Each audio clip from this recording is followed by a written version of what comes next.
Hong Kong और England पर भारत में पहुंचला चाइना भाइरस HMPV। बेंगलुरु रे चिन्हट है प्रथम HMPV भाइरस। बेंगलुरु 8 मासर पिलाठारे देखा मिली यह भाइरस। भारत में यह प्रथम केस बोली जनापड़ी। चीन रे यह जीवाणु काया मेलाई बेले भारत में यार प्रथम रोगी चिन्हट होती। कोविड-19 महामारी पर एबे HMPV भाइरस को नहीं सारा विश्व में छनका पशिथिबा बेले भारत में यह भाइरस एंट्री मारिछि। HMPV साधारणतः पिलांक ठारे चिन्हट हुए, तेबे जीवाणुंकर स्ट्रेन कौन ताहा एपर्यंत जना पड़ी नाही। वर्तमान एहा पई कोनोसी टीका नथिबा बेले किंतु एहार प्रथम लक्षण थंडा बोली जना पड़िछि।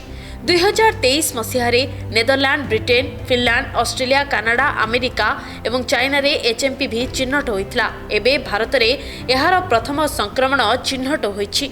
तेबे भारत में यह भाइरस को नहीं चिंता करिबार किछि कारण नाही बोली कहिथिले केंद्र स्वास्थ्य मंत्रालय। गत शनिवार एक विवृत्ति जारी करी मंत्रालय पक्षरु कहा जायतिला जे चीन रे यह स्थिति किछि असाधारण नुहे। भारत एहार सफल मुकाबला पई प्रस्तुत रहिछि। प्राय 5 वर्ष पर कोविड-19 भूताणु भली एबे ह्यूमन मेटान्यूमो भाइरस चीन रे गंभीर स्थिति सृष्टि करिछि। साधारणतः शीतकाल रे एही भूताणु अधिक सक्रिय हेबा सह संक्रमण बढ़ाइथिबा बेले वर्तमान चीन रो विभिन्न प्रदेश रे एही भूताणु का विस्तार करी कोविड-19 भली स्थिति उत्पन्न करिछि।